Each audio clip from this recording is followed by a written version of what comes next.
खेलों में आपका अपना DRX मुद्गिल। दोपहर में लेनी चाहिए लेकिन रात को नहीं।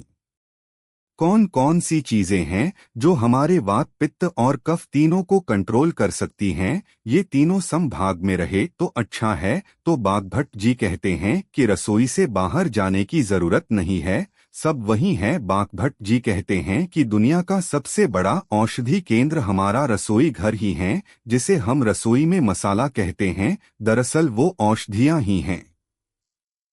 मसाला शब्द हमारे देश का नहीं है, ये एक अरबिक शब्द है, हमारे देश का शब्द है। औषधि हमारे देश के जितने भी 10वीं शताब्दी से पहले के पुराने शास्त्र हैं, कहीं भी मसाला शब्द का प्रयोग नहीं है, सभी जगह औषधि का यूज हुआ है। मुगलों के राज्य के बाद के शास्त्रों में मसाला शब्द का प्रयोग हुआ है, सब जगह औषधि शब्द है, जैसे जीरा औषधि, धनिया औषधि है। ये सभी रसोई की जो भी औषधियां हैं, ये सब चिकित्सा के लिए है। हमारे पुराने समय की दादी नानी हैं, जिन्होंने अपनी बेटी पोतियों को सब्जी में ये औषधियों का यूज करना सिखाया कि कितना जीरा डालेगा, कितना हिंग डलेगा और दूसरी औषधियां कितनी डलेंगी।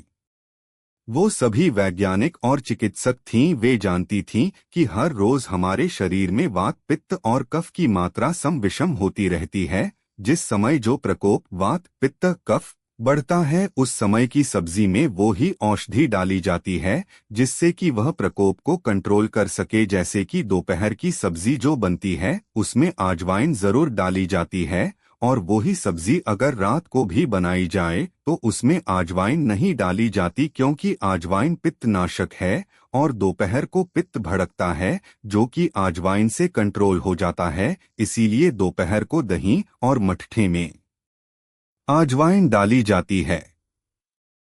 अंग्रेजों के आने के बाद हम उनके गुलाम हो गए। जब हम GDP का कैलकुलेशन करते हैं तो अंग्रेजों के तरीके से जब चोरी और भ्रष्टाचार बढ़ जाए तो पुलिस का खर्च बढ़ जाता है और हमारे देश की GDP बढ़ जाती है।